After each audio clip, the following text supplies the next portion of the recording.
Hey, this is David Cook, and you're at Backstage Access, where the real show begins. I feel your pulse, steady like an 808. It keeps driving like a semi on the interstate. Hi, this is Chris with Backstage Access, and we are so happy to have with us today David Cook. Hey, Chris, how are you? I'm doing well. How are you today, David? I'm good. Great. So thank you for taking the time to talk with us today. We do appreciate it.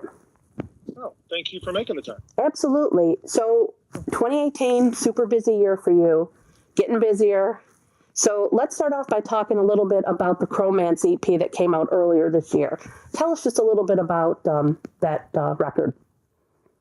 Cromance was for me just, it was kind of the beginning of a new chapter. I felt like Digital Vein, the record before that, was a really nice bookend to maybe the first, or not the first, but that section of my career. And so with Cromance, I wanted to really almost like tear down the existing structure and try to build something new. Okay. And treat the guitar as less of the instrument and more of an instrument. And I think the result is just, an updated sound. Really, I think a lot of the stuff that I was listening to, throughout this record was definitely leaned more of like the indie alternative, like cinematic pop stuff. Sure. To take those elements and try to incorporate them into where I felt like my voice sat was a fun kind of unique challenge. Now, you did a pretty amazing cover of Phil Collins' song on there, Another Day in Paradise. What made you include that song? Is there any kind of special meaning to that? I wish I could tell you I had this grand idea and work it up in the beginning, but I was in the studio one night. I was supposed to be editing vocals for another song. Okay. And was kind of just putting it off. I was playing on the keyboard and kind of started noodling with that riff. And so the bones of that came together pretty quickly. And then I was like, I'll chase this down. And the more I really tuned into the lyrics, I felt like that song I felt like it had a pertinent and poignant message for like right now. I felt like so much of our discourse in this country right now just seems to be so angry and regimented, and so I love the idea of this song because I felt like it just kind of touched on that idea of kind of picking up everybody else around you. So I just felt like it was just an important song and a message that I wanted to have on the record. Nice. Now, what was your approach to the songwriting? Do you kind of always write, or do you have to set like time to do that? How does that work for you? If my phone ever goes down, I'm in big trouble. The voice notes and the notes are my friend. Okay. So I kind of stockpile ideas, and then as far as lyrically or like a vocal hook or whatever, and then once I get a wild hair, I'll go sit down in the studio and try to piece all that stuff together. But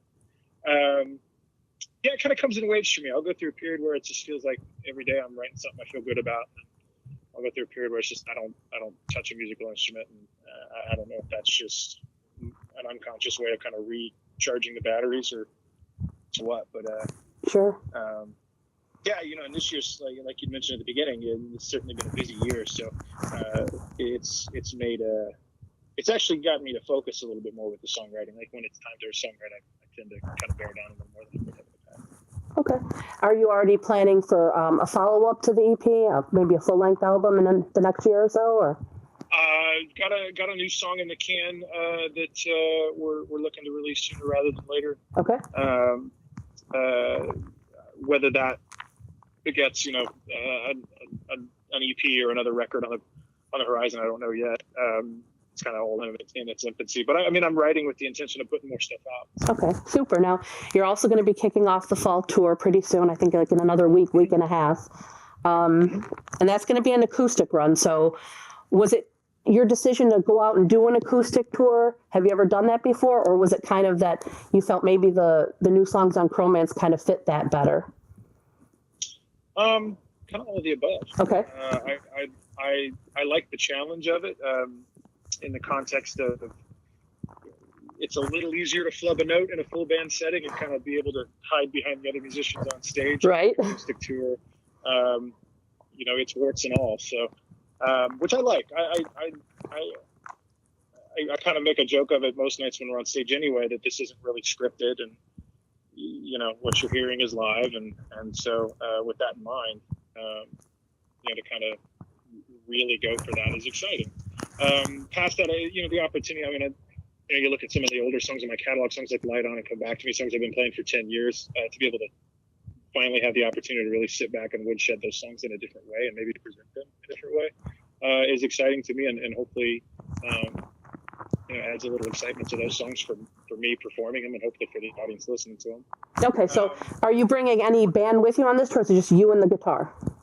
I'm bringing a percussionist and a multi-instrumentalist as well, so we'll fill it out a little bit. Okay, and you're kind of doing some more intimate theater environments this time out as well. Are you looking forward to that and that kind of audience connection? Yeah, I think so. Anytime.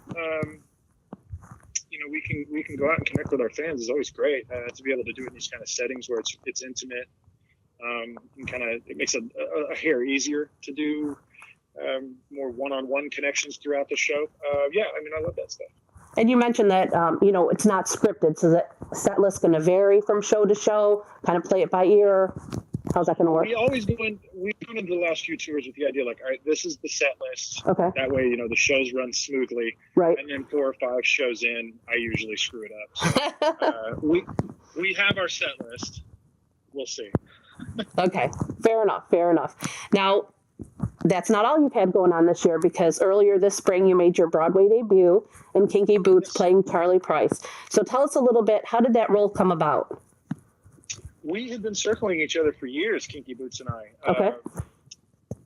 The first connection I remember was actually 2015. We had gotten into discussions about coming out and trying it.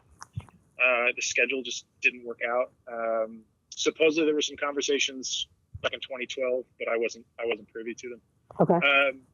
But really, just this year it was the last couple of years I'd been auditioning and trying to get my foot in the door with some things, and that opportunity presented itself. I'm so glad I got to do it.